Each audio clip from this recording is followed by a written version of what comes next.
Halo, bismillahirrahmanirrahim. Assalamualaikum, selamat pagi semua.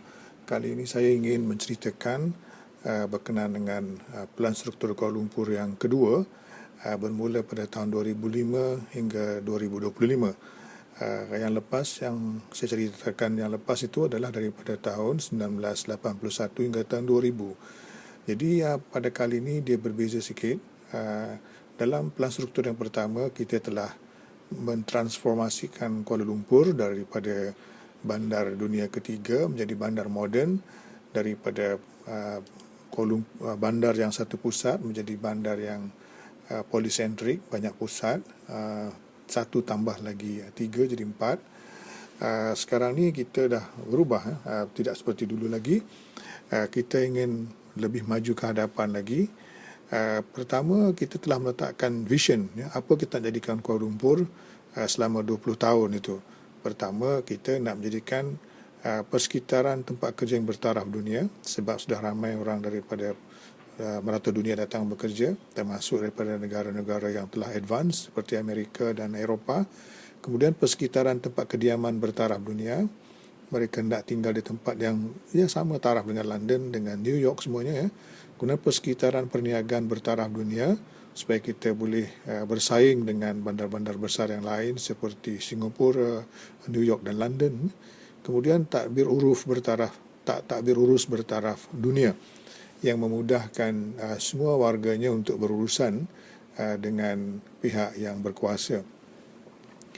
Matlamatnya pertama, kita nak menetapkan peranan Kuala Lumpur sebagai pusat komersial dan kewangan. Walaupun Malaysia telah ada satu ibu negara yang baru, itu Putrajaya, tetapi itu adalah pentadbiran kerajaan, manakala bank dan juga pejabat-pejabat company antarabangsa masih di Kuala Lumpur, dan kita nak menetapkan, memastikan supaya mereka tidak pindah daripada Kuala Lumpur. Bahkan ingin menarik daripada bandar-bandar lain yang berhampiran, daripada Singapura misalnya, atau daripada Bangkok, supaya mereka memindahkan ibu pejabat mereka untuk rantau ini di Kuala Lumpur. Kemudian yang keduanya, mewujudkan struktur bandar yang cekap dan seksama.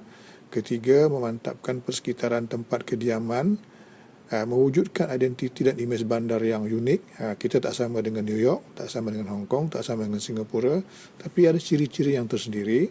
Dan yang kelima, mewujudkan takbir urus yang cekap dan berkesan.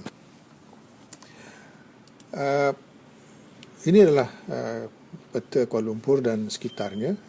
Yang merah itu adalah Kuala Lumpur dan dikelilingi oleh majlis-majlis perbandaran yang lain, termasuklah Putrajaya dan Cyberjaya.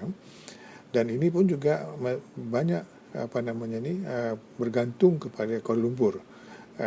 Misalnya orang yang di Selayang, Bandar Baru Selayang, boleh katakan hampir semuanya bekerja di Kuala Lumpur. Jadi semua itu perlu diambil kira dalam perancangan Kuala Lumpur. Dasar-dasar pembangunan yang telah ditetapkan dalam peran struktur itu, pertama, asas ekonomi dan penduduk. Ingatkan kalau dalam Bandar Lestari ada tiga perkara, iaitu ekonomi, kedua alam sekitar, dan ketiga sosial. Kemudian dasar kedua ni pendapatan dan kualiti hidup, ini lebih kepada sosial. Dan dasar perniagaan itu pun lebih kepada ekonomi. Dasar pelancongan juga lebih kepada ekonomi dan sosial. Dasar industri lebih kepada ekonomi, pengangkutan dan juga merupakan ekonomi dan juga sosial.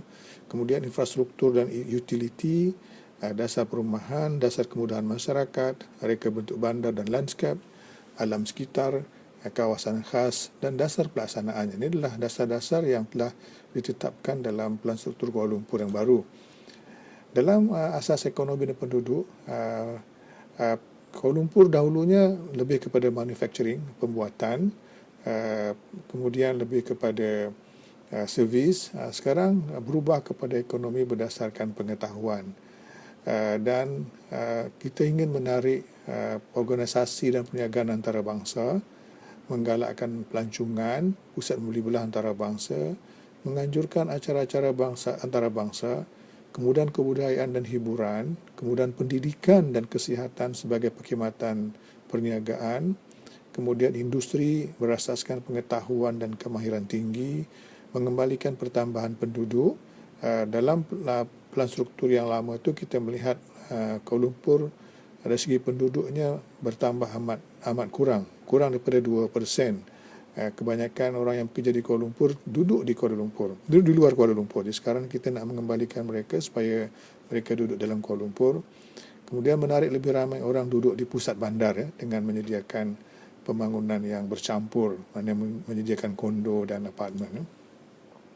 Dan dasar pengangkutan, kita ingin meningkatkan pengangkutan awam, kemudian melaksanakan sekatan penggunaan kenderaan peribadi supaya jangan masuk kereta banyak ke pusat bandar, meningkatkan sistem pengurusan lalu lintas, melaksanakan transit oriented development, pembangunan berasaskan transit, melaksanakan sistem pengangkutan bersepadu, melaksanakan rangkaian terminal bas, mengawal bekalan tempat letak kereta. Kalau banyak sangat tempat kereta pun nanti akan menarik kereta masuk ke pusat bandar.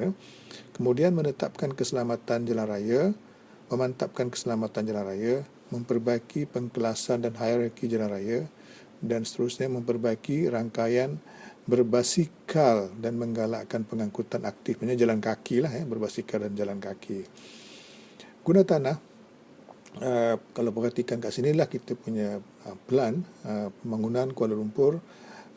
Kuning itu adalah kawasan kediaman, residential.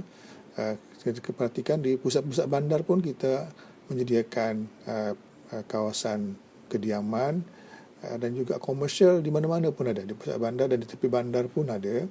Ya. Kemudian strategi pembangunan, kita lebih kepada polisentrik, yang tengah ni yang asal, kemudian yang lain-lain tu adalah yang tepi-tepi ni, tepi ini dan seperti Bukit Jalil dan juga Wangsa Maju. Itu adalah pembangunan pusat bandar di samping pusat bandar yang sedia ada di tengah-tengah bandar.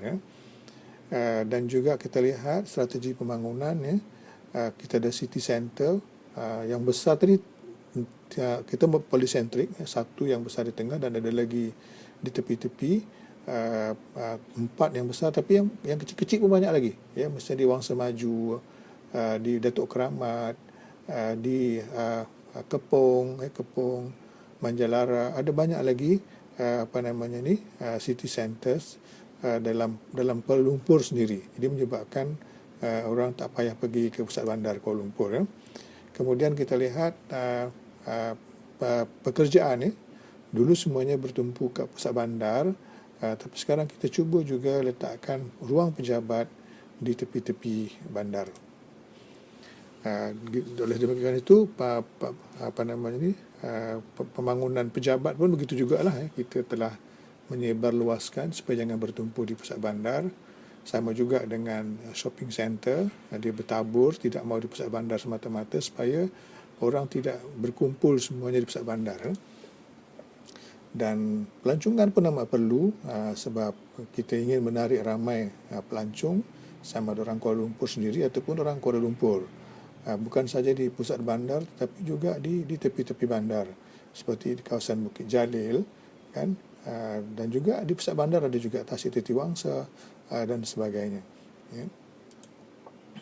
Pembuatan masih lagi ada, yang lama-lama, yang bekas lama-lama, tapi itu akan bertukar lebih kepada knowledge base, berasaskan pengetahuan dan juga inovasi.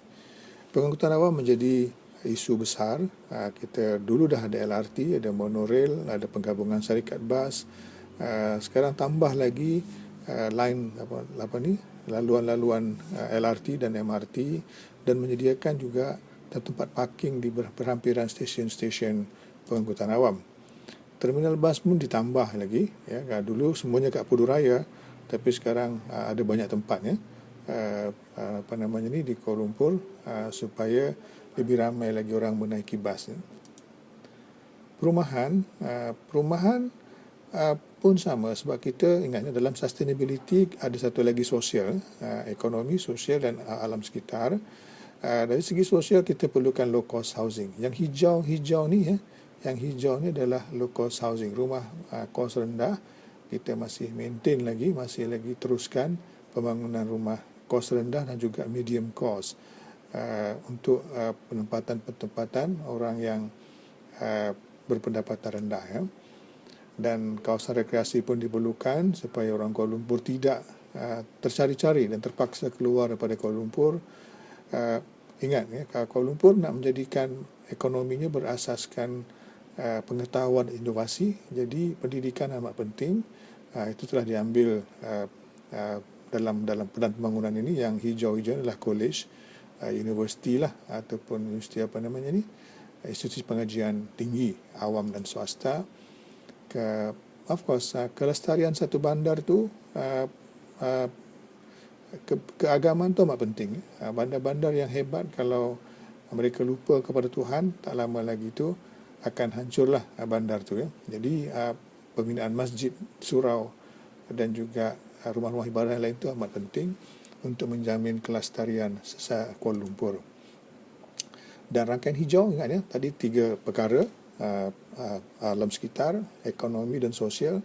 Jadi alam sekitar perlu dijaga, kawasan hijau perlu di Kuala Lumpur, dan dia perlu disantumkan satu sama lain. Antara hijau kawasan hutan simpan dengan yang lain tu perlu dicantumkan dengan koridor-koridor hijau supaya haiwan-haiwan boleh pergi dari satu tempat ke tempat yang lain. Berjalan kaki dan juga berbasikal amat penting, sebab itu merupakan aktif transport untuk menyihatkan badan, masa sama mengurangkan juga pencemaran udara. Sekian, terima kasih.